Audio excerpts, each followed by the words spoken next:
디모데전서 3장 1절부터 13절까지의 말씀입니다.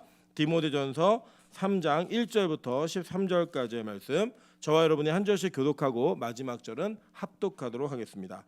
교독합니다. 미쁘다 이 말이여 곧 사람이 감독의 직분을 얻으려 함은 선한 일을 사모하는 것이라 함이로다.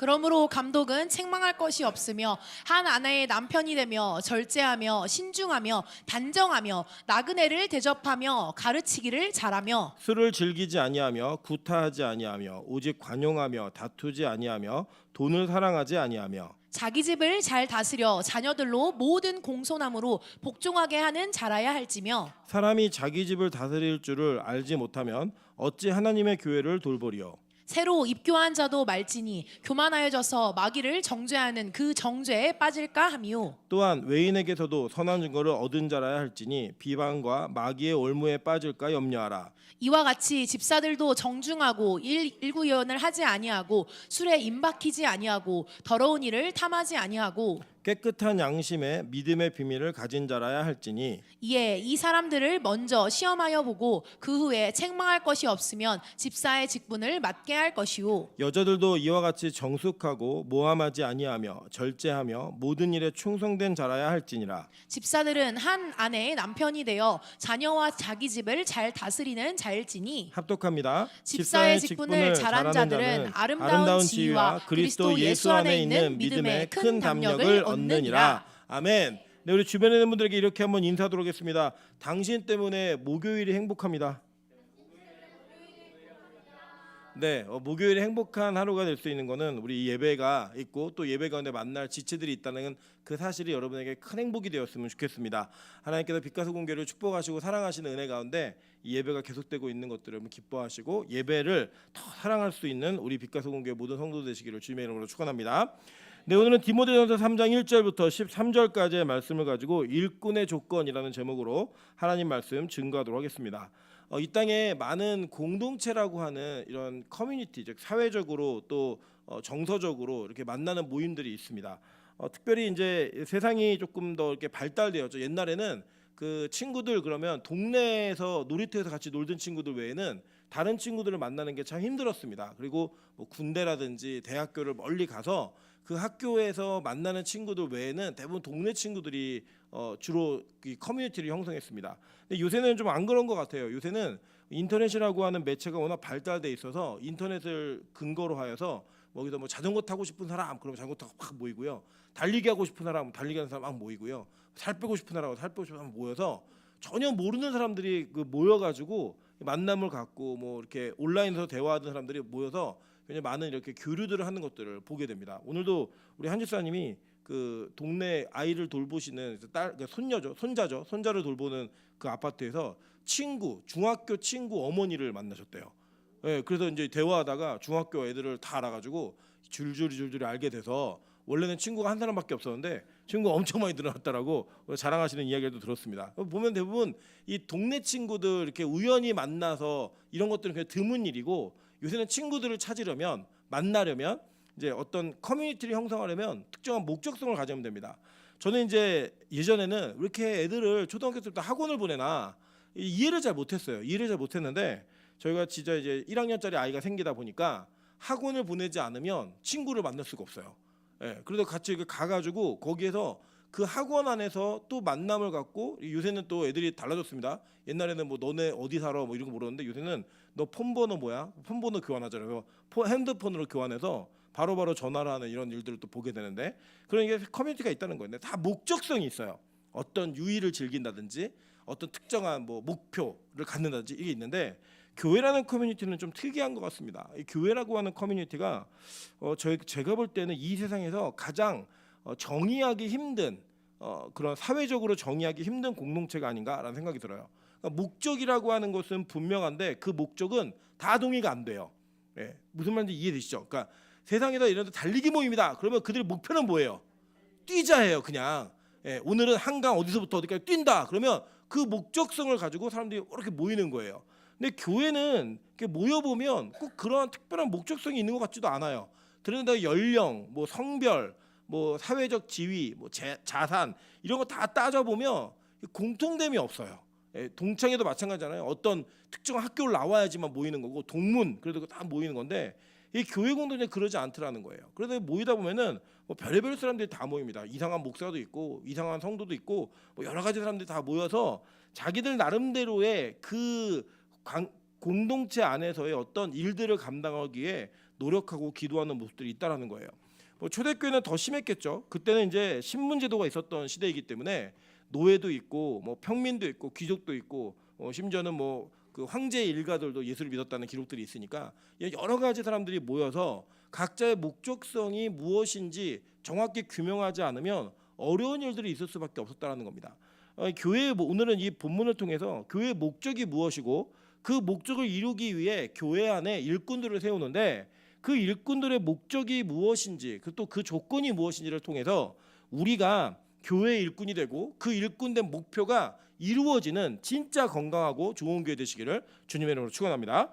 자, 먼저 보면요, 이 디모데전서 3장에 나와 있는 이 내용들을 보시면요, 교회 공동체에서 일꾼을 세우는데 그 일꾼을 세우는 조건 속에 여러분 너무 특이한 게 뭐냐면 능력적인 조건이라고 얘기할 수 있는 건 딱 하나밖에 없어요. 뭘까요? 가르치는 거예요. 네. 나머지는 능력에 대한 부분이 아니에요. 여러분 이게 참 희한한 일입니다. 예를 들면 우리는 어떤 회사나 공동체 안에서 사람을 세워서 어떤 이 직분을 맡길 때 그 사람이 가진 능력이 무엇인가를 가장 중요하게 생각해요. 그죠? 뭐 예를 들어 뭐 숫자 계산을 잘한다. 뭐 내지는 뭐 행정 조직을 잘한다. 아니면 뭐 몸으로 하는 일을 잘한다. 뭐 머리를 쓰는 일을 잘한다. 이렇게 해서 각자 일을 구분하고 파트 경영을 파트를 잘 나누는 게 경영을 잘하는 거라고 얘기를 합니다. 그래서 거기에 맞는 조건들을 요구해요. 그래서 뭐 대학에서 무엇을 전공했는지, 어떤 그 이력이 있는지, 어디서 일을 해봤는지 이런 경력이 그 사람을 증명하고 그 사람이 어떤 포지션에 가는가를 결정하게 된다는 거예요.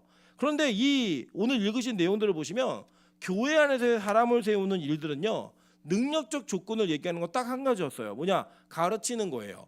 근데 여러분 가르치는 것도요, 이것도 잘 생각해 보시면 사실 능력적인 부분이라고만 볼 수는 없는 거예요. 왜 그러냐면 이런 게 있습니다. 여러분 이 땅에서 가장 어떤 의사나 자기가 가지고 있는 생각을 잘 전달하고 잘 가르치는 사람이 누굴까요? 네? 누굴까요? 저는 사기꾼이라고 생각해요. 네, 자기가 뭔가 전달하고 싶은데 그거를 가장 설득력 있게 상대를 설득해내는 그 능력이 있는 사람이 누구냐? 저는 사기꾼이라고 생각해요. 네. 여러분 그런 생각 안 드세요? 가짜를 가지고 진짜인 것처럼 얘기를 해서 사람을 속이는 거잖아요. 그러니까 이 사람만큼 잘 가르치는 사람들은 없어요. 그러니까 사기꾼만큼 가르치는 걸 잘하는 사람은 없는데 올바른 가르침에 있어서는 차이가 좀 있는 거예요. 그러니까 예를 들어서 올바르게 가르치는 거란 조건으로 따지면 우리가 때로는 이런 분들 계시잖아요. 이렇게 뭔가 전달은 잘 안 되는데 아는 건 많은데 전달이 잘 안 되는 분들이 있으시죠. 전도를 하고 싶은데 전도를 어떻게 되는지 말을 하다 보면 자꾸 꼬여요. 네가 믿는 게 뭐야? 그러면 얘기하다 보면은 내가 믿나 싶기도 하고 내가 믿는 게 뭐지? 막 정체성이 막 혼란이 오는 이런 분들도 계세요. 그런데 그 안에 믿음이 없는 건 아니에요. 이 말을 잘 못하는 분들도 계시지만 그러나 그 가르치는 내용이 얼마나 정확한가는 되게 중요한 사실입니다. 제가 나중에 기회가 닿으면 교회와 목사와의 관계 그리고 목사의 역할이 무엇인가를 자 한번 쭉 볼 텐데 구약과 신약을 통해서 그 내용들을 쭉 보시면 목사에게 요구되어지는 성경을 가르치는 사람들에게 요구되어지는 내용이 뭐냐면 정확한 가르침을 하라는 거예요. 말을 잘하라는 게 아니라 정확한 가르침을 해라. 이게 목표예요. 그러니까 그런 관점으로 따지면 사실은 가르치기를 잘하고 이것도 말을 잘하는 능력만의 요소를 얘기하는 게 아니라 얼마나 정확한 내용을 전달하고 있는가로 볼 수 있다라는 거죠. 그렇다면 교회 안에는 이게 도대체 뭐를 조건으로 여기냐? 능력적 조건은 거의 없는 거예요. 그냥 이 내용은 다 그 사람이 가지고 있는 내적인 요소들을 얘기하는데 그 요소들이 자기 힘으로는 할 수 없는 요소들이에요. 그러니까 뭐냐면 죄인으로서는 감당할 수 없는 거죠. 네. 자, 한번 볼까요? 예를 들어 볼까요? 예를 들어서 디모데전서 우리가 3장에서 보시면 감독의 조건 중에 뭐가 있냐면 책망할 것이 없으며 한 아내의 남편이며 절제하며 신중하며 단정하며 나그네를 대접하며 가르치기를 잘하며 술을 즐기지 아니하며 구타하지 아니하며 오직 관용하며 다투지 아니하며 돈을 사랑하지 아니하며 이렇게 나와요. 여러분 이거를 여러분 능력으로 해결할 수 있는 분이 누가 있으세요 여기? 아무도 없죠. 하나님의 은혜가 임해야지만 이 일을 할 수 있는 거지 우리가 가지고 있는 태어난 조건과 능력으로 이 내용을 할 수 없다라는 거예요. 여러분 여기 보세요. 자기 집을 잘 다스려 자녀들로 모두 공손함으로 복종하게 하는 자라 할지며 이게 어떻게 가능해요 여러분? 여러분이 자녀를 내 배가 아파서 낳고 내가 열심히 노력해서 키웠는데 내 마음대로 되든가요? 안 되잖아요. 근데 여러분 이게 예를 들어서 우리 교회 장로님 자녀들 중에 교회를 잘 안 나오는 자녀가 있으면 장로 내려야 돼요? 여러분 이렇게 따지면 장로할 사람 누가 있겠어요? 목사할 사람 누가 있겠으며 여러분 그런 조건으로 따지면 그거는 개인의 능력의 부족함의 문제가 아니라는 거예요. 하나님의 은혜의 문제인 거죠. 여러분 이런 겁니다. 우리가 물론 맡겨주신 자녀를 청지기적 입장에서 잘 가르치는 것은 분명히 요구되어지는 성경의 요구이지만 그 자녀가 천국 백성인지 지옥 백성인지 누가 결정하는 거예요? 하나님 결정하시는 거예요. 하나님이 안 택할 수도 있어요 내 자녀를. 그건 내가 결정하는 게 아니잖아요 그 문제는. 그러니까 이런 모든 것들을 볼 때 이 내용들은 다 어떤 조건 속에 능력적인 요소를 얘기하는 게 아니라 하나님의 은혜가 임하지 않으면 안 되는 조건들이 다 나열되어 있는 거예요. 그러면 교회는 어떤 사람을 성장시키고 어떤 사람이 그 교회 안에서 이게 영향력 있는 사람이 되게 만들기 위한 어떤 트레이닝 코스가 있다라고 성경은 얘기하지 않더라는 거예요. 한번 다른 구절 한번 보도록 할게요. 골로새서 1장 24절부터 29절까지 한번 보도록 하겠습니다. 골로새서 1장 24절부터 29절까지입니다. 다 같이 한번 읽어볼게요. 자, 시작. 나는 이제 너희를 위하여 받는 괴로움을 기뻐하고 그리스도의 남은 고난을 그의 몸된 교회를 위하여 내 육체에 채우노라. 내가 교회의 일꾼된 것은 하나님이 너희를 위하여 내게 주신 직분을 따라 하나님의 말씀을 이루려 함이니라. 이 비밀은 만세와 만대로부터 감추었던 것인데 이제는 그의 성도들에게 나타났고 하나님이 그들로 하여금 이 비밀의 영광이 이방인 가운데 얼마나 풍성한지를 알게 하려 하심이라. 이 비밀은 너희 안에 계신 그리스도시니 곧 영광의 소망이니라. 우리가 그를 전파하여 각 사람을 권하고 모든 지혜로 각 사람을 가르침은 각 사람을 그리스도 안에서 완전한 자로 세우려 함이니 이를 위하여 나도 내 속에서 능력으로 역사하시는 이의 역사를 따라 힘을 다하여 수고하노라. 아멘. 자 여기 보면 교회에 대한 이야기를 하죠. 교회에 대한 이야기를 하면서 바울이 뭐라고 얘기하냐면 내가 하나님께 직분을 받았다는 거예요. 내가 어떤 능력이 있어서 올라간 게 아니라 하나님이 나한테 직분을 줬다라는 거예요. 그 받은 직분을 가지고 하나님의 말씀을 이루려고 하는데 그 말씀의 내용이 뭐냐면 자 감추어진 비밀의 영광 있죠. 그게 뭐였어요? 결국에는 예수 그리스도잖아요. 그죠? 그게 이 만세와 만대로부터 감추었던 것인데 이제는 성도들에게 나타났다. 그러니까 예수의 영광, 그 영광이 이방인 가운데 얼마나 풍성한지를 알게 하려 하신다는 거예요. 왜요? 골로새 교회는 이방인들의 교회였기 때문이에요. 그런데 여기 목적이 뭔지 교회의 목적이 분명히 나와요. 자 여기 보니까 우리가 그를 전파하여 각 사람을 권하고 모든 지혜로 각 사람을 가르침은 각 사람을 그리스도 안에서 완전한 자로 세우려 함이니라고 얘기했어요. 그죠? 이 완전하다는 이 헬라어가 텔레이오스라는 단어인데 이 단어가 여러분 어떤 단어냐면 예수님께서 십자가에 돌아가시면서 다 이루었다라고 말씀하셨죠. 텔레오 이 단어랑 똑같은 단어예요. 그러니까 이 텔레오스 내가 다 이루렴 완전하게 만들려고 하는 그것은 누구로 인해만 가능한 거예요? 예수로 인해만 가능한 거라는 거예요. 그래서 교회의 목적이 뭐냐면 교회는 어느 지점부터 어느 지점까지 뛰어가야 된다. 어떤 위치까지 올라가야 된다. 이걸 목표로 하는 게 아니고요. 그리스도 안에서 완전한 사람을 세우기 위한 목적으로 우리가 모여 있는 거예요. 그래서 이 교회 공동체가 전 세상에 있는 모든 공동체 중에 다 제일 복잡한 공동체예요. 왜 제일 복잡하냐? 우리가 같은 방법으로 그 완전함에 이루지 않기 때문이라는 거예요. 자, 이게 무슨 얘기냐면요. 이런 겁니다.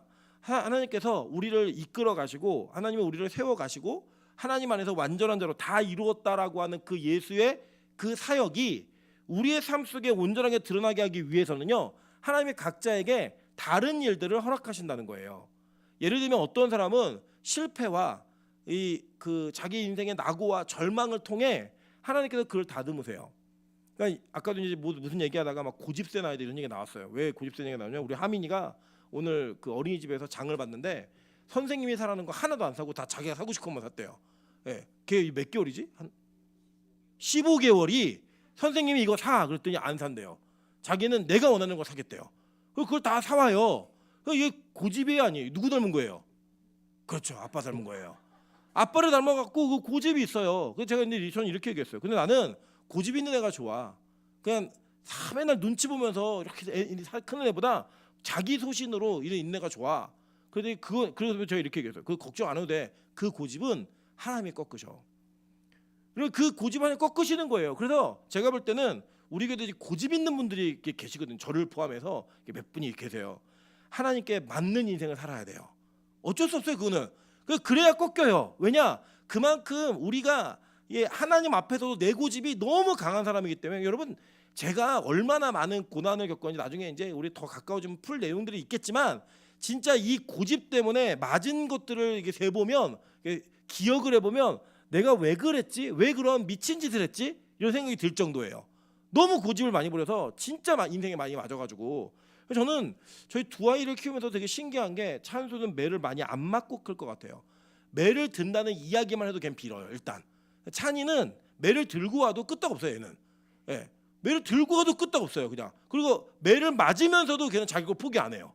찬수는 매만 들어도 그냥 자기가 있던 걸 다 포기해요. 고집하던 걸. 근데 찬이는 안 그래요. 찬이는 매를 들고 와도 그래요. 그래서 저희 둘이 아내랑 무슨 얘기하냐면 찬이는 많이 맞을 것 같아 하나님한테 이 얘기를 하고 찬수는 좀 덜 맞을 것 같아 이런 얘기를 해요. 그러니까 그의 인생이 어떻게 이끌림을 받는가 그 인생의 그 걸음과 이 모든 것들이 다르다는 거예요. 한 교회를 다닌다고 동일한 이 과정을 겪는 게 아니더라는 거예요.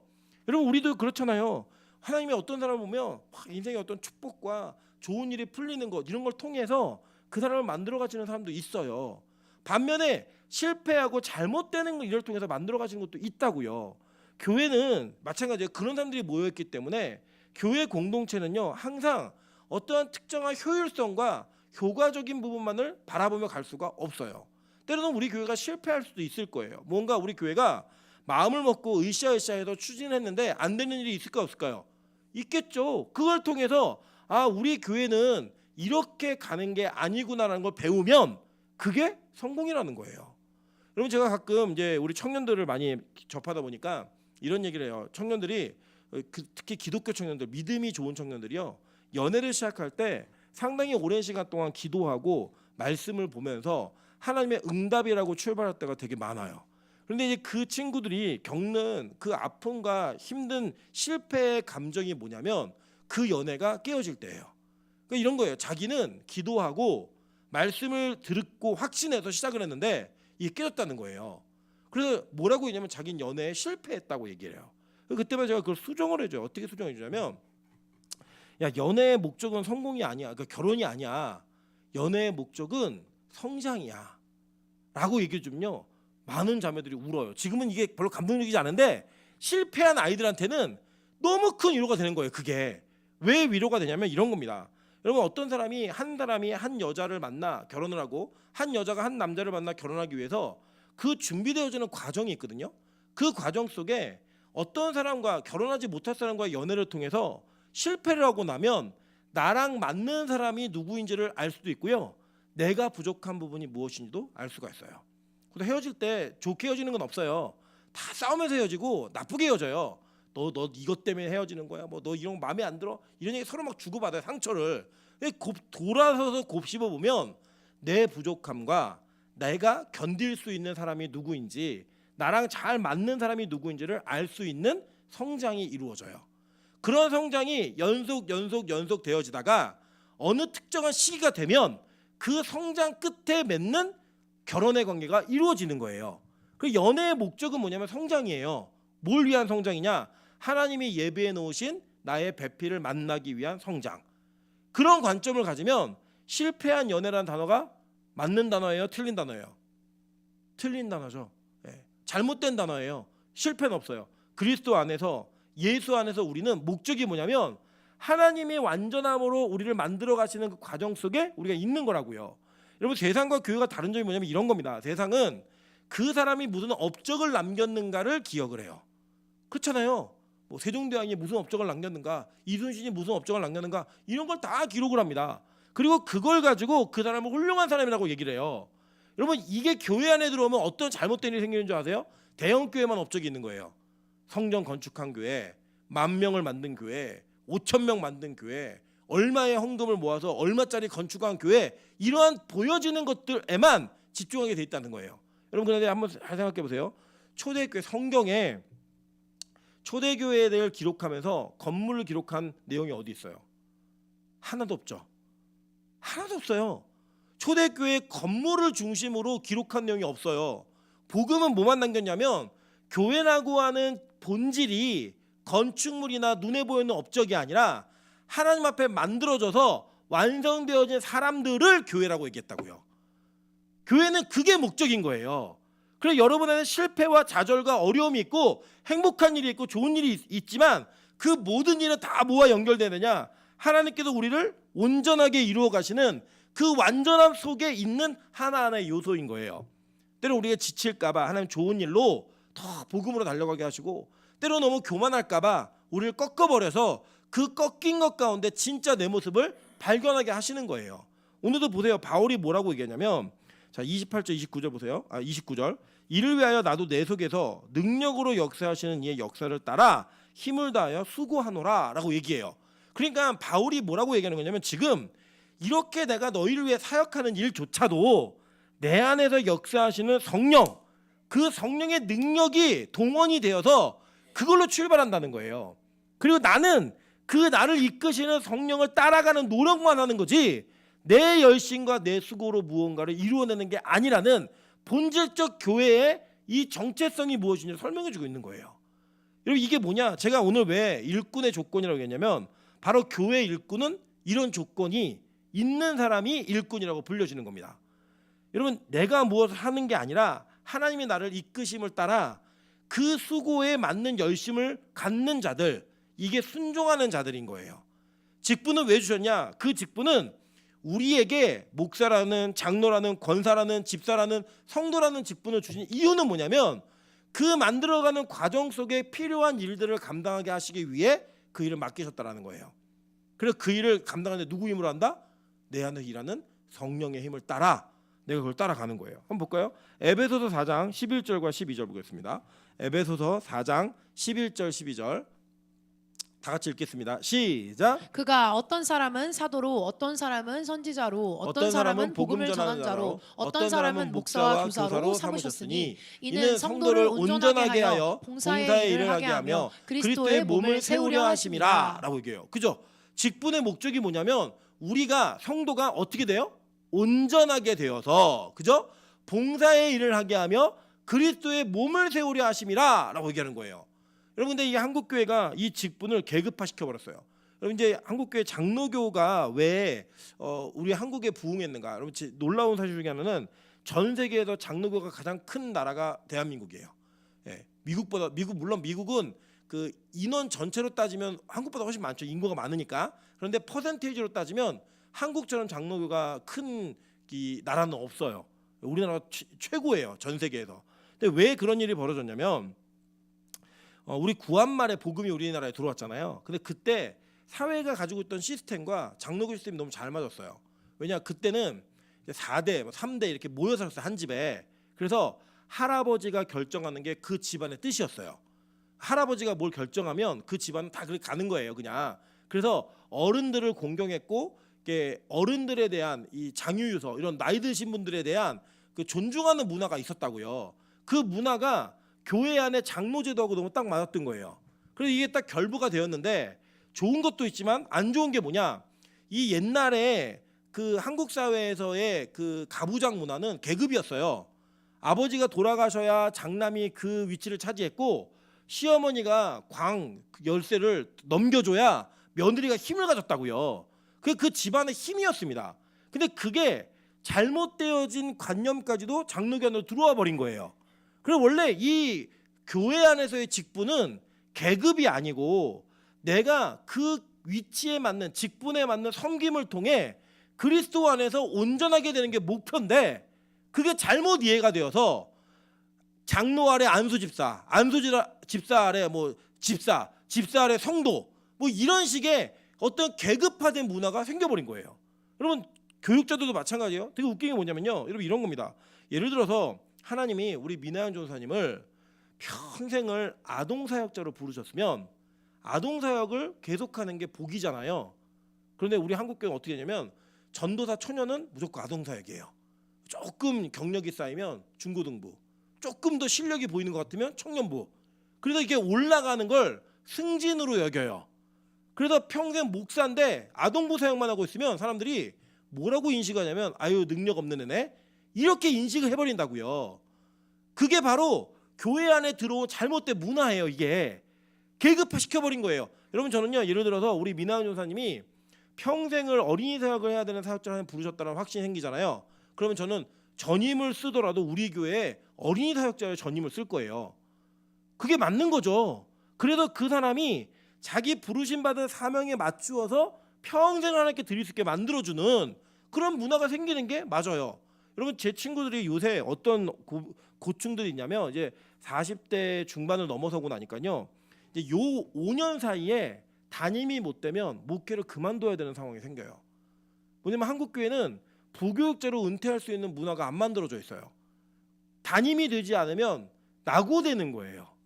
네. 그래서 먼저 된 사람들을 부러워하고 지금 저희 친구들이 굉장히 조급해요. 마음에 어디 갈 데 없나? 안 되면 그것 때문에 실망하고 너무나 어려워요. 왜냐하면 40세 40 중반 될 때까지 한 게 이거밖에 없는데 이게 그만두면 뭘 해야 되지라는 그 어려움들이 너무나 크게 밀려오는 거예요. 앞으로 더 할 거예요. 당분간은.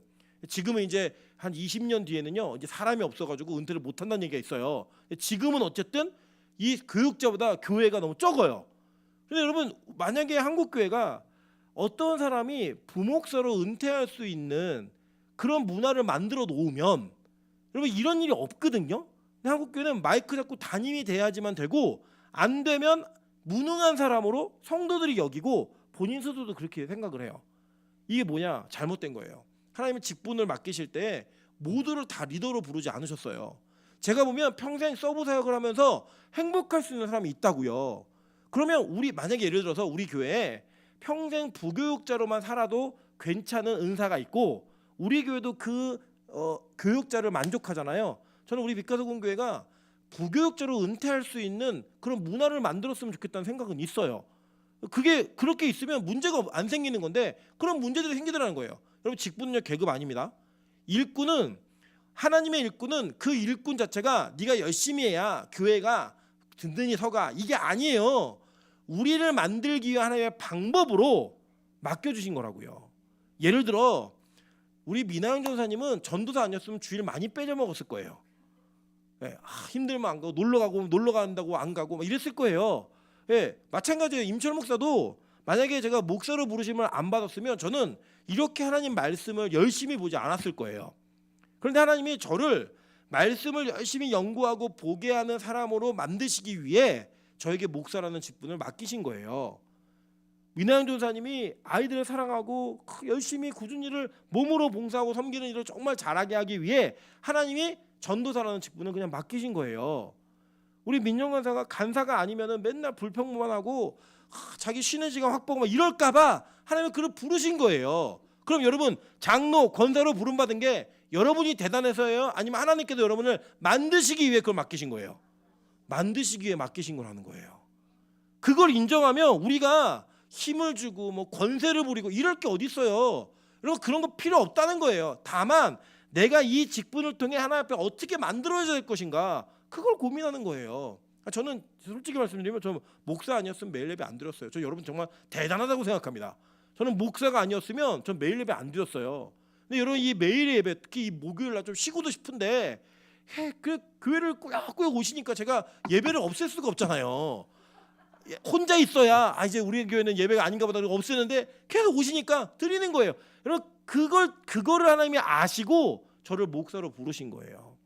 여러분 그게 우리의 모습이라는 거예요. 실제로 우리는 그렇게 우리가 만들어져 갈 때에 하나님은 그 만들어짐을 통해 교회를 세우시는 거예요. 우리 옆 사람에게 이렇게 인사하도록 하겠습니다. 공사가 잘 진행되고 있는 것 같습니다. 네, 가끔 제가 이런 얘기 듣거든요. 우리 그 고백하시는 것 중에 내가 안 변했대요. 안 변했대 이렇게 얘기하는데 여러분 인간이 얼마나 이 간사하고 망각의 이게 존재냐면 그러면 또 동물이라 그러면 또 시험 들어요 몇 분은 망각의 존재예요 우리가. 왜 그러냐면 여러분 한번 잘 생각해 보세요. 우리 빛가서공교회가 리모델링 공사한 지 이제 5년밖에 안 됐어요. 5년밖에 안 됐어요. 사실은 30년 중에 5년밖에 안 됐는데 이 5년밖에 안 된 이 5년 전의 교회가 잘 기억이 안 나요. 여러분 이 교회 천장이 어느 정도 위치였는지 혹시 기억나세요? 그냥 대충 이렇게 보지 마시고 저기 비상구 표시 보이시죠? 요 정도 위가 우리 저기 천장이었어요. 그 높이가 그리고 천장이었다고요. 근데 그걸 다 뜯어내고 이게 다 고치고 났는데 지금은 그때까지 잘 기억이 안 나시죠? 제가 처음 이 교회에서 부임하기 전에 그 헌신 예배를 섬기러 왔을 때 너무 놀란 건 강대상 올라오는데 올라다가 한 대가 푹 꺼지더라고요. 너무 깜짝 놀랐어요. 여기 빠지는 거 내가 무거워서 내가 부셨나 싶었는데 나중에 알고 봤더니 여기 청년들이 점핑 하면서 뛰어가지고 거기 무너졌던 그 자리더라고요. 그랬던 이 강대상이 이제는 그때 기억이 나질 않아요. 잘 빨간 이 카페트 바닥에 여기 커튼 쳐 있고 예수님 이렇게 사진 이렇게 분리되어 있는 거 붙여 있고 기억나세요, 여러분? 말하니까 좀 기억이 나시죠? 근데 우리는 지금 여기 들어올 때 아무렇지도 않게 이게 당연히 있었던 것처럼 들어와요. 그 여러분이 안 변하신 것 같은데요. 예전에 5년 전, 6년 전, 7년 전으로 돌아가면 나 변했다 안 변했다. 엄청 많이 변했어요. 우리 자기는 모르니까 옆 사람한테 한번 얘기해 주세요. 당신 엄청 많이 변했어요. 진짜 많이 변했어요. 왜 그렇게 변했냐면 하나님이 우리를 교회로 만들어 가시는 과정 속에 이런 과정을 통해 우리를 빚어가고 계신 거예요. 아직 공사가 다 끝나진 않았지만 그 공사 중인 그 모습 속에서 우리는 하나님께서 우리를 향한 그 완전함을 이루어가는 과정 속에 우리 모두가 속해 있는 거라고요. 여러분 잘 보세요. 마태복음 7장 24절부터 27절 한번 보도록 하겠습니다. 마태복음 7장 24절부터 27절 다 같이 한번 읽어볼게요. 자, 시작. 그러므로 누구든지 나의 이 말을 듣고자 행하는 자는 그 집을 반석 위에 지은 지혜로운 사람 같으리니 비가 내리고 창수가 나고 바람이 불어 그 집에 부딪히되 무너지지 아니하나니 이는 주추를 반석 위에 놓은 까닭이요. 한 번 더.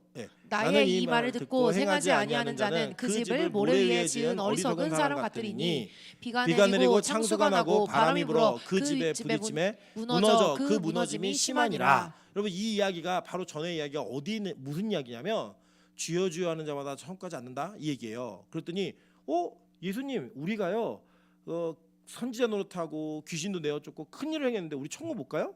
그랬더니 너희 불법을 행했어. 내가 너희 도무지 몰라라고 얘기하고 그 뒤에 붙어있는 이야기예요. 이 내용이 뭐냐면 너희가 무슨 업적을 남겼는가 중요하지 않다는 거예요. 네가 뭘 했는지 중요하지 않아. 네가 무엇을 근간으로 그걸 했는지 그게 중요한 거야. 이걸 얘기하는 거예요. 그래서 뭐예요? 반석 위에 세운 사람들은 무너지지 않는 교회가 된다는 거예요. 그 반석이 뭐예요? 예수 그리스도잖아요. 그 반석 위에서 세운 자들. 그러니까 이 예수님은 우리를 보는 관점이 임철 목사가 어떤 업적을 남겼지? 이거 보는 게 아니라는 거예요. 뭘 근거로 이랬지? 장로 권사가 뭘 근거로 이랬지? 자기 열심과 자기 의를 나타내기 위해 이랬다? 모래 위에 지은 사람인 거예요. 그냥 무너지는 거예요. 하나님이요 이런 겁니다. 여러분 예를 들어서 우리 명수 집사를 기도했는데 눈을 떴어요. 그러면 하나님이 누구 때문에 일하신 거예요? 누구 때문에 일하신 거예요? 명수 집사 때문에 일하신 거예요. 제가 능력이 있어서 일하는 게 아니라 명수 집사 때문에 일하신 거라고요. 그러니까 우리는 내 능력을 자랑할 필요가 있어요, 없어요? 없어요, 여러분.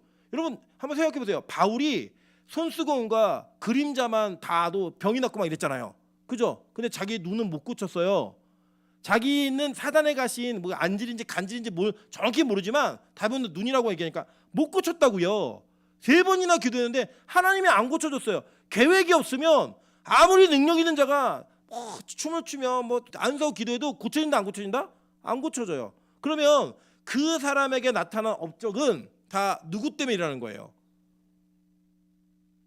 예수님께서 그 업적의 결과에 있는 영혼들에게 그 일들을 적용하시고자 일어난 거예요. 예를 들어서 제가 열심히 목회를 해서 우리 교회가 1000명이 되고 2000명이 됐다. 제가 능력이 있어서 된 게 아니라 1000명과 2000명의 영혼을 구원하시기 위한 하나님의 계획이 저를 통해 이루어진 거라고요. 아멘? 여러분 그게 우리 기독교인들의 본질적 모습이어야 되는데 우리는 항상 업적 위주인 거예요. 업적 위주. 여러분 코로나가 끝난 이후에 많은 교회들이 목사를 사임시켰어요. 이유가 뭐냐? 코로나 통해서 성도가 줄고 교회 재정이 줄었다는 거예요. 근데 그 책임을 누구에게 돌리냐? 목사에게 돌린 거예요. 그리고요, 요 근처에 있는 교회인데 교회가 자꾸 사람이 줄어드니까 기존에 많은 업적을 남겼던 목사를 데리고 왔어요. 근데 지금 죽 쓰고 있어요. 네. 근처에 있는 교회예요. 대형 교회인데 다 교단에서 정말 소위 말하는 꽁 잡는 게 매라고 매 같은 사역자 데려온 거예요. 교회가 지금 풍비박산이 나고 있어요. 여러분 이런 일이 왜 벌어지느냐? 교회가요 업적 위주로 뭔가를 생각하면요 교회는 절대 하나님의 일꾼을 키워낼 수 없어요. 네. 그냥 세상적 일꾼을 키워내는 거예요. 교회가 그런 경영 논리로 가면 교회가 여러분 이게 무슨 의미가 있겠어요? 세상 공동체가 무슨 다른 의미가 있겠어요? 여러분 하나님께서 이 교회에 맡기신 그 사명과 계획이 저를 통해 이루어지기 위함이니까 하나님 저를 여기 담임 목사로 보내신 거예요. 여러분 장로님, 권사님들 또 여기 우리 일꾼들이 다 있는데 여러분들을 이 교회에 보내신 목적이 있어요. 이유가 있다고 이유가. 근데 그것 자체가 여러분 자신이 어떤 능력이 있는가가 아니라 여러분을 만드시기 위한 과정 속에 여러분을 통해서 일하고자 하시는 하나님의 계획이기 때문에 여러분을 모으신 거예요. 그게 이루어지는 거예요. 그래서 우리는 우리 자신이 대단함과 우리 자신의 어떤 가치가 굉장하기 때문에 이 공동체 안에 서로를 붙잡고 있는 게 아니라 하나님이 우리를 통해 하실 일이 있기 때문에 그 만남이 소중한 거고 그 만남의 그 끈끈함이 세상과는 다른 끈끈함으로 이어지는 거예요. 저는 이번에도 참 놀라운 게 뭐냐면 우리 다음 달에 제가 필리핀을 청년 집회를 하러 가는데 우리 명수 집사하고 같이 가요. 같이 가는데 우리 명수 집사는 자기 개인적 음악의 능력이 탁월하지만 단점이 뭐냐? 악보를 볼 수가 없어요. 그러니까 악보를 보면서 누군가에게 뭘 가르치는 건 안 되는 거예요. 잘. 그런데 필리핀에 있는 이 반주자들은요. 악보를 볼 줄 모르는데 반주를 해요. 네, 악보를 볼 줄 몰라요. 거기는. 그래서 우리나라 사람들이 거기 가갖고 이 음악을 가르쳐주면 악보 보는 거를 배우라고 얘기하는데 그분들은 어려서부터 악보를 보면서 반주한 분들이 아니에요. 여기엔 누가 최고의 교사예요. 명수 집사 가면 끝장나는 거예요. 그냥 어마어마한 기대를 하고 있어요 지금. 네, 저 오는 것보다 명수 집사에 관심이 더 많아요. 네, 막 오면은 막 이제 그 음악하는 분들이 만나서 이런 한 마디 두 마디가 안 보이는 사람이 악보를 보지 않고 반주를 하면서 하는 걸 보면서 배우는 게 얼마나 많겠어요.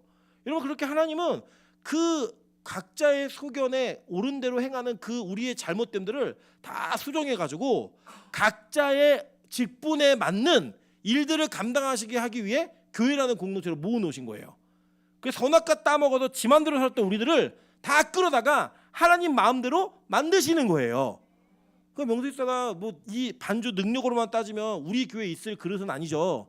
반주 능력만 따지면 물론 얼굴로 따지면 우리 교회에 있어야 돼요 그냥. 근데 반주 능력만으로 보면 뭐 대한민국 뭐 1%에 속한다고 해도 우리 아무도 반론을 제기할 수 없어요. 그런데 그를 통해서 이 교회를 통해 역사하고자 하는 일하고자 하는 하나님의 계획이 있으니까 하나님 여기에 불러 놓으신 거예요. 그걸 만들어 가시는 거예요.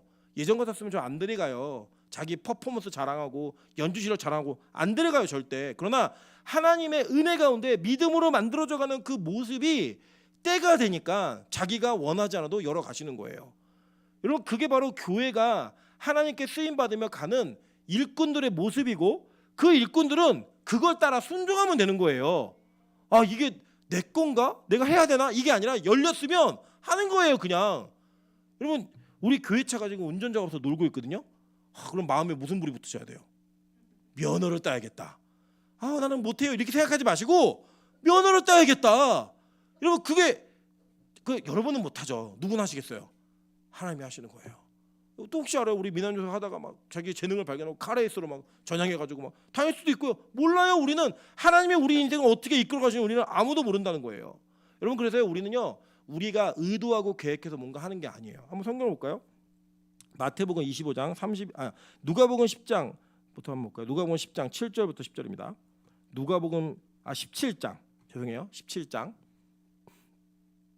누가복음 17장 7절부터 10절 볼게요. 자 시작. 너희 중 누구에게 밭을 갈거나 양을 치거나 하는 종이 있어 밭에서 돌아오면 그에더러 곧 와 앉아서 먹으라 말할 자가 있느냐? 도리어 그더러 내 먹을 것을 준비하고 띠를 띠고 내가 먹고 마시는 동안에 수종 들고 너는 그 후에 먹고 마시라 하지 않겠느냐? 한 절 더요. 명한 대로 하였다고 종에게 감사하겠느냐? 자, 한 절만 더 읽을게요. 자, 10절까지 이와 같이 너희도 명령받은 것을 다 행한 후에 이르기를 우리는 무익한 종이라 우리가 하여야 할 일을 한 것뿐이라 할지니라. 이렇게 얘기해요. 여러분 이게 뭐냐면 하나님과 우리와의 관계가 여러분 노예의 관계예요. 주인과 노예. 첫 번째 출발이 그래서 그리스도의 종 써 있는 게 다 이거 헬라 원어로는 돌로스라고 하는 노예란 단어예요. 이 노예들이 집안에 있는데 바치고 온 노예에게 너 수고했으니까 이제 쉬고 밥 먹어 하는 주인 없다는 거예요. 야 이제 내 밥 차려 이렇게 얘기한다는 거예요. 아침에 일하고 왔으면 내 밥 차려 그리고 너 먹어 얘기하는 거예요. 그러면 그걸 갖고 야 그 주인이 아주 못돼 처먹었네 이렇게 얘기하는 노예는 없다는 거예요. 그냥 나는 무익한 족이고 시키는 대로 하는 거예요. 내 위치가 그러니까 그게 원래 기본적 하나님과 우리의 관계라니까요. 여러분 그래도 교회가 뭐 대우를 안 해주느니 뭐 칭찬을 안 해주느니 그런 얘기 아예 하지 마세요. 하나님이 여러분에게 맡기신 일은 하나님이 여러분에게 만들어 가시기 위한 방법 속에서 꼭 필요한 일이에요. 그걸 해가는 것 가운데 내가 그 일을 통해 주님께서 맡기신 일을 감당하고 내가 주인이 맡기신 일을 그냥 하는 거네 이게 끝이라는 거예요. 그게. 근데 우리는 뭐예요? 서로 거기서 칭찬하고 칭찬 안 해주면 삐지고 또 그거 안 했다고 시험 들고 뭐 하느니 안 하느니 이런 얘기를 하는 것 자체가 무슨 의미가 있냐라고 지금 성경 얘기하는 거예요. 여러분 그래서요 뭐 우리 이번에 미나조 쌤이 필리핀 갔다 와서 막 이제 칭찬 많이 받으니까 더 이상 이제 하지 마세요. 할 일 한 거예요. 그냥 안 하면 매 맞는 일을 한 거라고요. 안 하면 매 맞는 일을 대단한 일을 한 게 아니라 원래 당연히 해야 되는 일인 거예요. 왜요? 주인이 종에게 명했으니까. 예. 저는 여러분 그래서 우리가 뭐 필리핀도 온일 뭐 제가 오늘도 되게 좀 뿌듯했거든요. 제가 오늘 이 말씀 묵상하면서 좀 찔렸던 게 뭐냐면 오늘도 저 이인구 선교사님한테 전화가 온 거예요. 그래서 야 태블릿 진짜 좋더라 이러면서 야 또 대형 교회들도 안 나누고 안 하는 일을 너네 교회는 참 잘하는 것 같아. 니네 교회 부자야 이렇게 얘기했어요. 제가 오는데 너무 뿌듯한 거예요. 그치 우리 교회 부자지 막 뿌듯한데 오늘 이 말씀 묵상하면서 야 필리핀에 태블릿 PC가 필요해서 니네 교회를 사용한 거야. 그리고 너네는 주인이 명한 거 그냥 한 거야. 닥쳐. 그래서 네 그리고 끝냈어요. 그냥 끝이에요. 제가 이 말 왜 공개적으로 하냐면 이게 여러분의 자랑이 되지 않았으면 좋겠어요. 저도 흥분해가지고 너무 기분이 좋아가지고 흥분했는데 이거 우리 자랑 아니에요. 그냥 하는 거예요. 그냥 그 무슨 의미가 있어요. 우리가 거기에 주인이 종에게 시킨 일을 했는데 형 그렇게 얘기하는 거예요. 그래서 여러분 이렇게 하다 보면 그러면 맨날 우리는 노예로만 사는 건가? 절대 그렇지 않아요. 볼게요. 마태복음 25장 31절부터 39절 한번 보겠습니다. 마태복음 25장 31절부터 39절. 자, 다 같이 읽겠습니다. 31절부터 39절까지요. 자, 시작. 그가 큰 나팔 소리와 함께 모든 천사 다시 시작. 인자가 자기 영광으로 모든 천사와 함께 올 때 자기 영광의 보좌에 앉으리니 모든 민족을 그 앞에 모으고 각각 구분하기를 목자가 양과 염소를 구분하는 것 같이 하여 양은 그 오른편에 염소는 왼편에 두리라. 그때 임금이 그 오른편에 있는 자들에게 이르시되 내 아버지께 복 받을 자들이여 나와 창세로부터 너희를 위하여 예비된 나라를 상속받으라. 계속 읽으세요. 내가 줄일 때 너희가 먹을 것을 주었고 목마를 때 마시게 하였고 나그네 되었을 때 영접하였고 헐벗을 때 옷을 입혔고 병들었을 때 돌보았고 옥에 갇혔을 때 와서 보았느니라. 이에 의인들이 대답하여 이르되 주여 우리가 어느 때 주께서 줄이신 것을 보고 음식을 대접하였으며 목마르신 것을 보고 마시게 하였나이까. 어느 때 나그네 되신 것을 보고 영접하였으며 헐벗으신 것을 보고 옷 입혔나이까. 어느 때 병드신 것이나 옥에 갇힌 것을 보고 가서 배었나이까 하리니. 자 이게 무슨 말이냐면 나중에 주님 재림하셔서 심판하실 때 오른편 왼편에 사람 나누신다는 거예요. 의인들에게 뭐라고 얘기하시냐면 야 너희들은 내가 배고플 때 먹여줬고 내가 추울 때 옷 입혀줬고 내가 병들었을 때 나 돌봤고 막 얘기하는 거예요. 그랬더니 의인들이 깜짝 놀래요. 왜 깜짝 놀랐는지 아세요? 자기는 그렇게 한 일이 없거든요. 기억하지 못하는 거예요. 내가 기억이 안 나는 거예요. 저는 그런 적 없는데요. 이게 의라는 거예요. 우리가 그러니까 내가 자꾸 내가 빛과 소금교회에서 뭘 했지 이거 생각하시는 분들은요. 여러분 왼편에 갈 가능성이 커요. 우리는 진짜 천국에 가는 백성들은 너 진짜 교회를 잘 섬겼네. 제가 뭘 섬겼는데요? 저 한 거 없는 것 같은데요? 이게 나와야 된다고요. 제가 뭘 했는데요? 그러니까 내가 이거 하면 하나님 좋아하시겠지? 내가 이런 업적을 남겨서 막 기록하고 내가 이번 주에 얼마를 도왔고 누구를 도왔고 이걸 기억하고 있다? 이거는 하나님이 주신 마음으로 한 게 아니라는 거예요.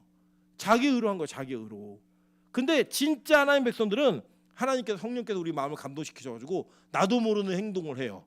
나도 모르는 행위를 하고 나도 누군가 너 그거 하나님 기뻐하시겠어. 그게? 내가 뭘 했는데? 이런 일들이 벌어진다는 거예요. 여러분 이거를 체크할 수 있는 방법이 뭐냐면 이런 거예요. 예를 들어 여러분이 열심히 교회 청소를 하시는데 누군가 청소 안 하는 사람이 있어요. 그리고 그 청소 안 하는 사람을 보고 나는 이렇게 열심히 하는데 저는 왜 안 해? 이 생각이 든다? 여러분 이거를 여러분의 의로 하고 있는 거예요. 내가 혼자 막 음식하고 설거지를 하는데 누가 안 하는 사람 보면 막 속상해요. 아, 저 인간은 왜 맨날 와서 먹기만 하고 아무것도 안 해? 이 생각으로 한다? 그 여러분은 여러분이 하는 일이 얼마나 대단하고 힘든 일인지를 알아줬으면 좋겠는 거예요. 근데 그게 생각이 안 나야 진짜 하나님께 한 거라고요. 성경 그걸 얘기하는 거예요. 교회 일꾼의 조건은 능력 아니에요. 교회 일꾼의 조건은 하나님의 만들어져 가는 거예요. 그리고 만들어져 가는데 그 만들어지는 과정 속에 우리가 기억하는 것이 아무것도 없어야 돼요. 심지어는 여러분은 주님의 명령하신 대로만 하는 거예요. 그러니까 그거에 불만도 없고 자랑도 못하고 불평도 없는 그런 자들이 어디의 일꾼이다? 교회의 일꾼이라고 성경은 말하는 겁니다. 여러분 저는 이 시대가 많은 사람들을 인정하고 자신의 이름을 높여주고 얼굴을 칭찬해주고 그 사람이 부각되고 그 사람이 나타나야지만 그 일들을 하는 사람들이 모여있는 교회가 되게 많다고 생각해요. 여러분 그 교회들 속에서 빛과 소금 교회가 진짜 교회 되길 소망합니다. 여러분 일꾼이라고 말하고 있지만 자신이 무엇을 했는지를 기억하며 자신의 삶 가운데 자기의 의를 나타내기 위해 모래성 위에 집을 지은 자들이 전 진짜 많은 시대라고 생각을 해요. 근데 여러분 우리 빛과 소금 교회는 다 반석 위에 그 믿음의 집을 지어서 주님 오시는 날 칭찬받는 은혜가 있기를 소망합니다. 내가 하는 수고가 자랑할 것도 아니고 내가 하는 수고가 남들에게 인정받을 것도 아니며 내가 하는 수고조차 하고 있다라고 인식도 하지 못하는 그런 복받은 자들이 창세전부터 예비된 나라를 상속받는 자들이 우리 빛과 소금 교회 교인들 되시기를 소망합니다. 여러분 목사라는 직분이 장로, 권사라는 직분이 자기 위치에서의 권한을 주장하는 자리가 아니라 가장 낮은 곳에서 섬기며 가장 많은 사람들을 섬기고 그 일이 너무나 마땅하며 그 일이 수고가 아닌 자신께 주신 하나님의 은혜에 대한 당연한 반응이라는 고백을 할 수 있는 자들이 넘치는 우리 빛과 소금 교회 되시기를 소망합니다. 그래서 조건이 아니라 하나님의 은혜가 임하는 교회가 되어서 진짜 교회로 완성되시는 저 여러분 되시기를 주님의 이름으로 축원합니다. 같이 한번 찬양으로 기도하며 나아가도록 하겠습니다. 우리 주님 날 만드소서 이 찬양할 때 나의 주 하나님 이 찬양의 가사에 후렴구 보면 주님 날 만드소서 주님의 방법으로 아버지의 마음 그 사랑 알도록 여러분 이게 진짜 하나님 방법이시거든요. 일꾼 만드시는 여러분 그 만드시는 과정 속에 만들어가는 모든 과정들을 바라보면서 주님 내가 주님 앞에 완전하게 세워지기를 소원합니다. 하나님 내가 주님의 진짜 일꾼 되기를 소원합니다. 기도하는 마음으로 찬양으로 고백하며 나가도록 하겠습니다. 나의 주 하나님 나의 주 하나님 변함없는 사랑 언제나 나를 인도하시네 나의 모든 생각 주님 아시니 겸손히 주께 나갑니다 나의 주 아버지 나의 주 아버지 변함없는 사랑 언제나 나를 바라보시네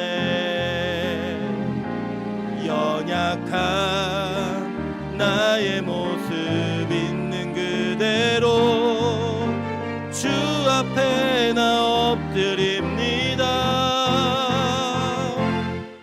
주님 날 만드소서 주님의 방법으로 아버지의 마음 그 사랑 알도록 내 안에 선하신 뜻 온전히 이루시는 주님을 찬양합니다 주님 날 만드소서 주님 날 만드소서 주님의 방법으로 아버지의 마음 그 사랑 알도록 내 안에 선하신 뜻 온전히 이루시는 주님을 우리 두 손 들고 고백합니다. 주님 날 만드소서, 주님 날 만드소서. 주님의 방법으로 아버지의 마음 그 사랑 알도록 내 안에 선하신 뜻 온전히 이루시는 주님을 찬양합니다. 주님 날 만드소서, 주님 날 만드소서. 주님의 방법은